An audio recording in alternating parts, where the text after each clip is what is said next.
Thank you very much, Johnny. And spoilers, I was totally going to reveal that, but that's gone now. Thank you so much to Natural England for holding this event in this safe space today. As I was just introduced, my name is Nina, and when I'm working in conservation, my pronouns are she and her. For anyone attending who cannot see me, I'm a youngish white person with long red hair twisted at the top of my head. I'm wearing a large preserved orchid as a necklace, and I'm wearing an oversized tweed blazer with lots of embroidered flora and fauna onto it. Thank you to everyone for the compliments. Thank you so much for being here, for everyone in the room, and for everyone watching online. I have no idea where the camera is, I'm sorry. For a long time, I've not been able to find spaces to talk about queer issues within our sector, and there's been little visibility for our identities at work at a leadership level or otherwise. So those of you who are part of the LGBTQIA+ community and the people who are allies and would like to be, thank you so much for joining us. But particularly if you are watching and you are not out yet, at work or otherwise, I see you and I'm really glad that you're here. Above everything else, what brings us together today is a love of nature, and so I'd like to start with some things I've learned from the natural world. There are some lessons from school that kind of lodge themselves in your brain, and one that I think about a lot that I loved was about taxonomy. We were learning about the differences between vertebrates, and we were given boxes with lists inside, with what made creatures mammals instead of fish, reptiles instead of birds, etc. I remember that fish lay eggs and live in water, that mammals have fur and suckle their young, and that birds have feathers and can fly. I loved how perfectly I could understand these different boxes, and I could then use them to work out what my favorite animals were. I wonder if you can remember the first time that you realized that everything you were being taught in school might not be entirely true.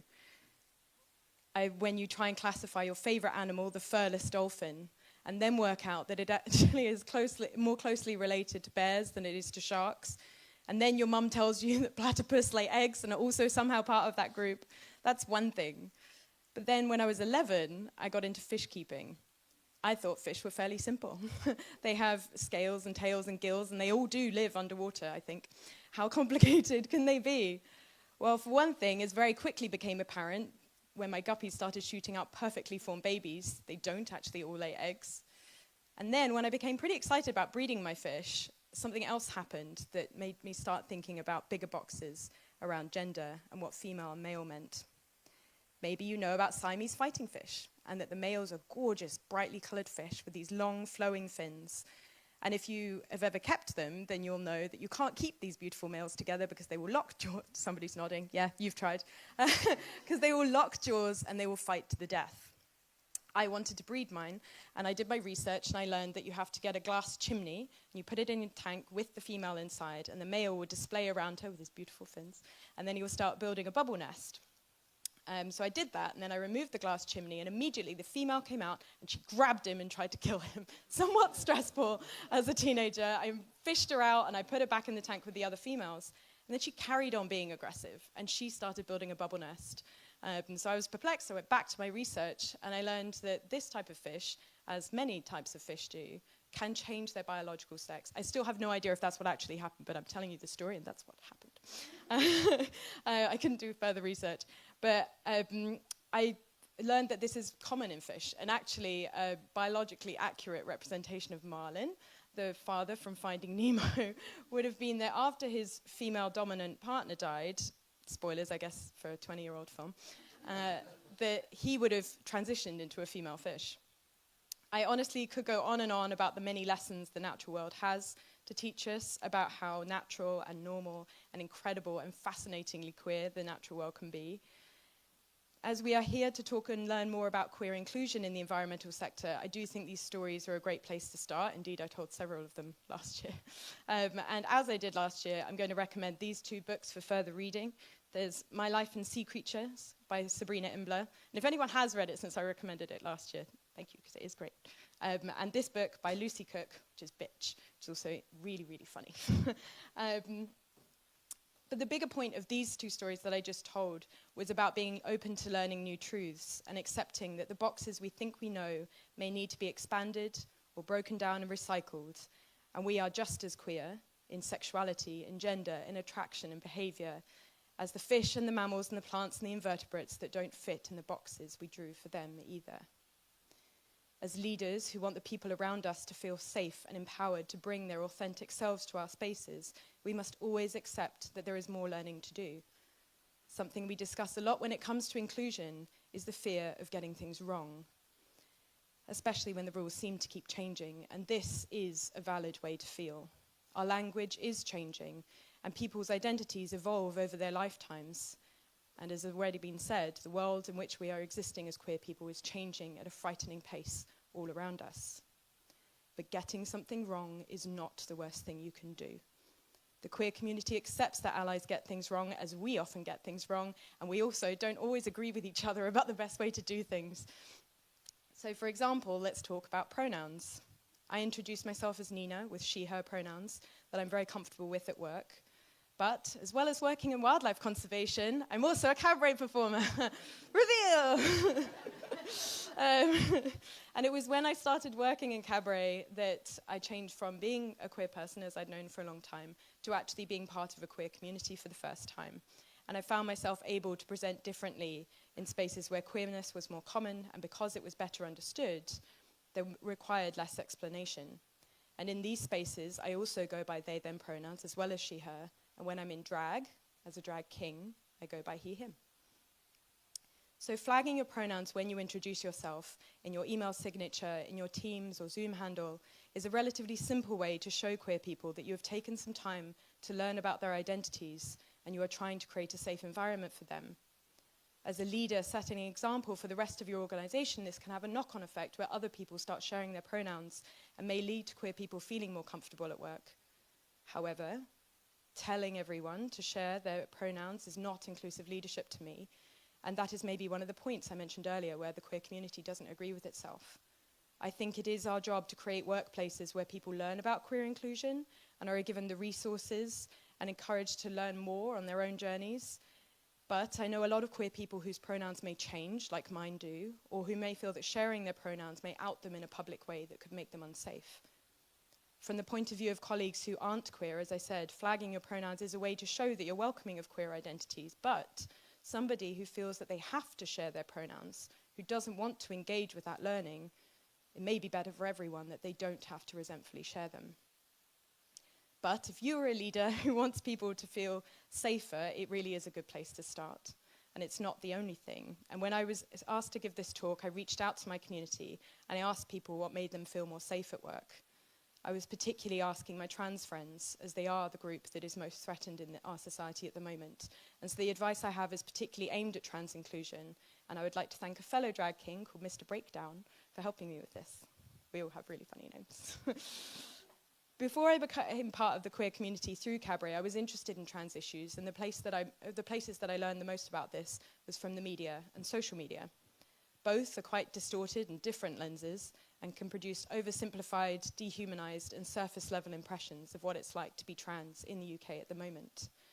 There is the politically motivated vitriol aimed at trans people that uses sensationalist headlines and misrepresented facts to make the lives of a minority group seem like a huge threat to society. And then, on the other hand, you can see incredible trans joy and acceptance online as people are accepted for living authentically. Both of these are misrepresentations of the whole picture, and together I think they make the divides in our society even worse. You could be forgiven for thinking that the trans people who share their joy online are not actually impacted by the hate and lies in the media. But trans people live in very real danger, on and offline. Once I had more trans friends and started reading their work and consuming their art, I had a much richer and more empathetic understanding of their reality. I started to see just how frequently they have to face the consequences of the transphobic rhetoric in the media from leaders and celebrities, especially when people don't pass as their gender or are visibly proud of their queer identity. Physical and verbal assault is incredibly common. When we're talking about our trans colleagues, the dangers they face on public transport, late at night, even from their neighbours and potentially their family, is a constant level of stress that people who are seen and accepted as their gender don't have to think about. So, what can you do specifically?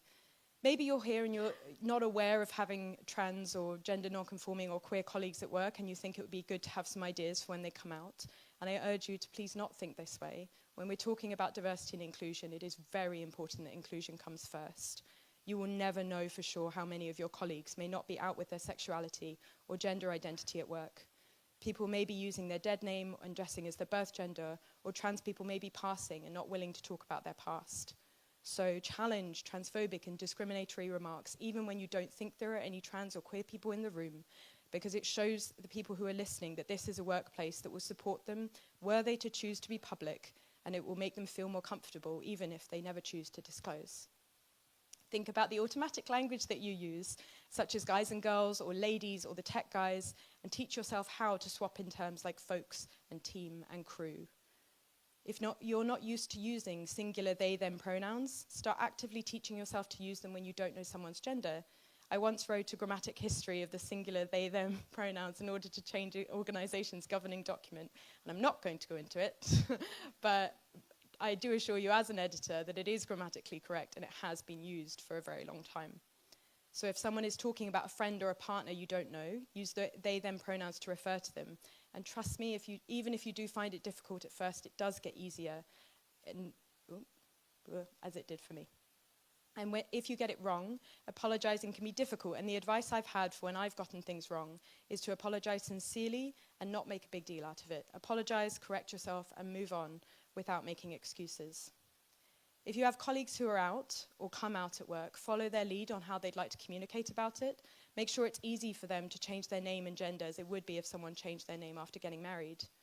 They may not want to ever talk about it beyond being correctly addressed. And so treating a coming out as a big deal may be inappropriate, and trying to talk to them about trans issues may be difficult for them.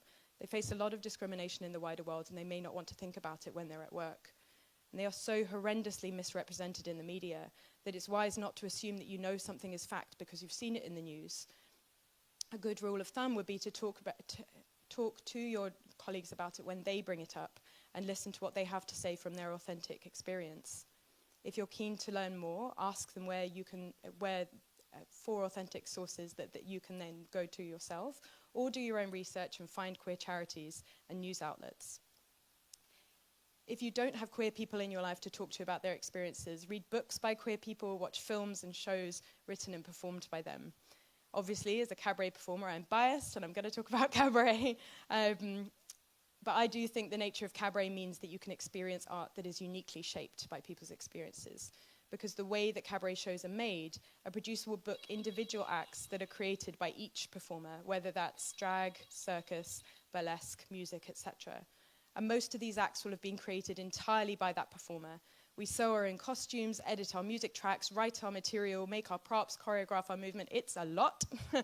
And it does mean that these acts are personal or individual down to every single detail.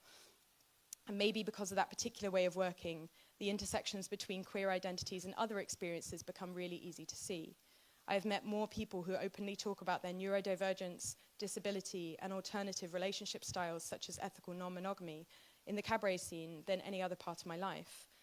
Is that because queer people are more likely to belong to these groups? Is it because due to the nature of their work, we're more likely to be talking about them openly? I don't know, I'm still figuring it out, but it has taught me a lot about intersectionality. Because when you are making a space more inclusive for one group, often those accommodations will make things easier for adjacent groups. For example, managers who are taught how to support neurodivergent colleagues who are masking will have transferable skills for colleagues who may mask their queerness to different levels at work as well. A workplace where queer people feel more comfortable mentioning their same-sex partners may make someone who practices ethical non-monogamy more likely to mention their multiple partners and invite them to social events. When employers are proactive about asking their employees for accessibility requirements or reasonable adjustments for disability, it creates a culture where it may be easier for someone to ask for flexibility that could make their journey to and from work safer as a visibly queer person. I'm reaching the end of my time now, and as the theme of today is leading with pride, I wanted to talk about some leaders in the queer community and their messages that they share with us. You may have seen that the global queer community lost an important leader earlier this month. The world's first openly gay imam, Muhsin Hendricks, was killed in South Africa in between officiating the weddings of two interfaith couples, something that traditional imams in South Africa will rarely do. Muhsin spent years reconciling his love of God with the projected teachings of his religion, which many people believe condemn homosexuality. His studies and fasting practice led him to challenge that belief, and when he came out, in amongst the great difficulty, He found and supported a huge number of queer Muslims around the world with reconciling their faith and their identities. Clearly, I don't identify with his story as a Muslim, but I have also had to challenge the beliefs I was brought up with at various times in my life, relearn my own understanding, and so his bravery and conviction inspires me. I recommend looking up some of his work and teachings online, particularly the documentary A Jihad for Love. Within the queer cabaret community, there are two drag performers whose art shares really wonderful messages with the world. If you are a fan of David Attenborough, if you're not, I'm not sure why you're here, but there is a drag king called Bi-Curious George who specializes in using drag in a similarly effusively enthusiastic style to tell stories about how queer nature is. And if his show Queer Planet tours anywhere near you, I recommend you go and see it. And another friend of mine called Sweet F.A. is a drag king priest, and he uses the teachings of acceptance and love within Christianity combined with a fair amount of camp to show how our communities can come together to create a better world, representing solidarity across not just our queer identities, but other politicized peoples. Justice has been interconnected across sexuality, conflict, economics, and the environment throughout history. And to quote a leader from both the women's and civil rights movements, Fannie Lou Hamer, she said, "No one is free until everybody's free." And Sweet F.A.'s activism has taught me how you cannot pick and choose your fights. Queer rights do not exist in a vacuum, and neither do the biodiversity and climate crises. And finally, I'd like to quote Patagonia, an incredible drag queen who uses the flamboyance and expression of drag to inspire environmental action. In her TED Talk, she says the environment movement has a lot to learn from the queer rights movement and drag in terms of how we can express joy and use joy in environmental activism. She says joy is a serious way to take action. What drag can teach us is that creativity and diversity and joy are tools to build the best climate movement that we can. We could take fighting for campaigns seriously without taking ourselves too seriously. If you were at this event online last year, you will have seen part of one of my acts, which is also about joy, connecting the pride of being queer with the natural world. I originally made this act inspired by the concept of rewilding, but it started to change, as art does, into a reflection of the journey I've had over the last few years. This costume is inspired by British Spring, and so the movements and the music start small, just as the first flowers do, when you can only see the snowdrops and maybe the crocuses this time of year. But as the music builds more and more of the costume is revealed, with daffodils and daisy-chained roses and wisteria vines, and my dancing takes up more space and joy as the music reaches its climax when I use large rainbow fans with flowing veils to fill the stage with colour and pride. This is what transformation means to me, when we are free to express ourselves. We are just as queer as the natural world we belong to, and we thrive in diversity just as other species do. Fighting for a better world while parading and living in our joyful moments is a legacy of the queer community, and that is something our presence brings to the environmental movement. Thank you for celebrating with us today.